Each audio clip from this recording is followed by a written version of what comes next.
হয় চাওক ৰাইজৰ মাজত কালিৰ যি ঘটনা সেই ঘটনাক লৈ আলোচনা কাৰণ কালি এনে কণাকাংক্ষিত পৰিৱেশ কোনেও কামনা কৰা নাছিল আৰু বৰ্তমান মুহূৰ্ততো যদি আমি কওঁ চেপা উত্তেজনাই সমগ্ৰ নিকাচিকে ধৰি মুছলপুৰত বিৰাজ কৰিছে যদিও স্বাভাৱিক জীৱন যাত্ৰা ইতিমধ্যে আৰম্ভ হৈছে স্কুল কলেজলৈ শিক্ষাৰ্থীসকল গৈছে তাৰ লগে লগে ৰাইজেও যি দৈনন্দিন কাম কাজ সেই দৈনন্দিন কাম কাজত নিয়োজিত হৈছে আৰু তাৰ সমান্তৰালভাৱে যদি আমি ক'ব বিচাৰোঁ যে ইয়াত ইতিমধ্যে কালিৰ বিয়লি ভাগতেই যিহেতু ৰেপিড একশ্যন ফ'ৰ্চ নমোৱা হৈছিল ৰেপিড একশ্যন ফ'ৰ্চে তেওঁলোকে নিজৰ দায়িত্ব পালন কৰিছে নিশাৰ ভাগতো তেওঁলোকে সমগ্ৰ অঞ্চল পৰিভ্ৰমণ কৰিছে আৰু দিনৰ ভাগতো যদি আপুনি চায় যে নিকাচিৰ যি জিলা কাৰাগাৰ আছে সেই জিলা কাৰাগাৰৰ সন্মুখ ভাগত দেখিবলৈ পাব যে যিসকল ৰেপিড একশ্যন ফ'ৰ্চ সেই তেওঁলোকক মোতায়েন কৰা হৈছে আৰক্ষী অৰ্ধসামৰিক বাহিনী বা সকলো লোক ইয়াতে ৰাইজ আছে আমি অকণমান কথা পাতিব বিচাৰিম লগত যে কালি যিহেতু ঘটনাটো হৈ গ'ল সকলোৱে গম পাইছে এনেকুৱা এটা ঘটনা কোনেও বিচৰা নাছিল আপোনালোকে দেখিছিল কালিতো আমি এনে 11টামান বজাত যেতিয়া চামকানু সিদ্ধাৰ্থ ইয়াত লৈ অনা হ'ব বুলি শুনা পালোঁ তেতিয়াৰ পৰা মানুহখিনি অলপ মানে গোট খাইছিল আৰু তাৰ পাছত মানে এনেকৈ অলপ পৰিস্থিতি অলপ গৰমাগৰমি হৈ গ'ল শিল চিল কিবা কিবি হৈ গ'ল এইবিলাক কিন্তু এটা কথা দোষীটো দোষীয়ে চামকানু দোষী সিদ্ধাৰ্থ দোষী কিন্তু তাক ইমান VIP এস্কৰ্ট দি আনাৰ অৰ্থটো কি বুজি পোৱা নাই বা এহেৰ পৰা সেহে যিটো ইফালে লৈ ফুৰি আছে ইয়াৰ অৰ্থটো কি মানে বাক্সাত এনেকুৱা ভাবিছিল নেকি যে জুবিনৰ অনুৰাগী বাক্সাত হয়তো নাই ইয়াত জেলত কয়দী নাই ইয়াত আনিলে অলপ VIP টাইপত থাকিব পাৰিব এইটোতো হ'ব নোৱাৰে কাৰণ দোষীটো দোষীটো সকলোৰে মনতে দোষীয়ে তাক উচিত শাস্তি দিব লাগে ন্যায় পাব লাগে জুবিনদা ন্যায় পাব লাগিব কিন্তু তাৰ লগতে এটা বিষয়ও কথাবিলাক চলিছে যে আইন হাতত কোনেও তুলি ল'ব নালাগে সেইটো হয় কাৰণ পাব্লিকে আইন হাতত তুলি ল'ব নালাগে কাৰণ কিয় আইনক আমি গোটেইবিলাকে সন্মান কৰোঁ বা মানুহ যিহেতুকে এতিয়া তাৰ মাজতে কিছুমান মানুহ থাকে অলপ মানে কি অলপ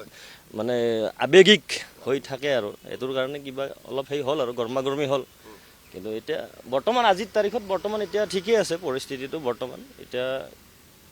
শান্তিতে আছে বৰ্তমান এতিয়া কথাটো হ'ল কালি প্ৰথম অৱস্থাত আৰক্ষীয়ে কিন্তু ৰাইজৰ গালৈ চোচা লৈছিল বুলি যিখিনি ভিডিঅ' আমি পাইছোঁ বা আপোনালোকে হয়তো স্বচক্ষে দেখিছিল যে প্ৰথমে আৰক্ষীৰ ফালৰ পৰাই তেনেধৰণৰ আক্ৰমণ চক মানে যেতিয়া চামকানু আৰু সিদ্ধাৰ্থ গাড়ীটো আমাৰ জেলত সোমাই দিয়ে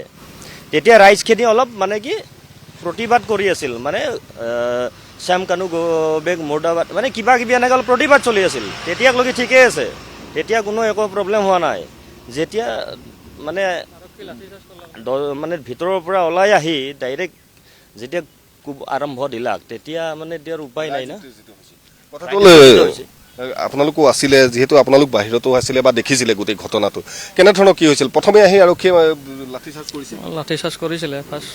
লাঠিচাৰ্জ কৰাৰ পিছতে এই পৰিস্থিতি হ'ল তাৰপিছত আৰু ৰাইজে আৰু মাক চাই নাথাকে না সেই অলপ হেৰি হ'ল উত্তপ্ত পৰিস্থিতি হ'ল আৰু কিন্তু দোষীক ফাঁচি দিব লাগে তাৰ বাহিৰে আৰু একো কৰিব নালাগে কোনো এটাই আইন কানুন আৰু বেছি দোষী থাকিব নালাগে আইনে অতি শীঘ্ৰে তাৰমানে ফাঁচিৰ ব্যৱস্থাটো কৰি দিব লাগে আপোনালোকে এতিয়া কেনেধৰণৰ জুবিনদাই ন্যায় পোৱাটো আমি বিচাৰোঁ হয়তো ফাঁচিয়ে হওক বা কিবাই হওক আইনৰ দ্বাৰাই কৰিব লাগে চব কাম আইনৰ দ্বাৰাই ফাঁচি হ'বই লাগিব বা যিখিনি ব্যৱস্থা হ'ব লাগে সেই ব্যৱস্থাখিনি হওক সেই দোষীয়ে শাস্তি পাব লাগিব সেইটো আমি সকলোৱে কামনাও কৰিছোঁ কিন্তু কালিৰ যিটো পৰিৱেশ হ'ল আপোনালোকে দেখিছিল প্ৰথম অৱস্থাৰ পৰা অকণমান যদি আপোনালোকে জনাব বিচাৰে প্ৰথম অৱস্থা মানে কি সিহঁতে অহাৰ পিছত অলপ গৰমাগৰমি হ'ল আৰু ৰাইজেতো আৰু ইমানখিনি অনুৰাগীবিলাকে চাই নাথাকে জুবিনদা যিহেতুকে আমাৰ ভগৱান বুলি ক'ব পাৰি সেইজন মানুহক যেতিয়া মাৰি পেলালাক সেই মানুহ কথাক ইয়াতে আনি পেলাই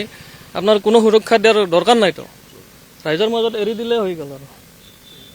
আৰু কথাটো হ'ল যে প্ৰথমে আৰক্ষীয়ে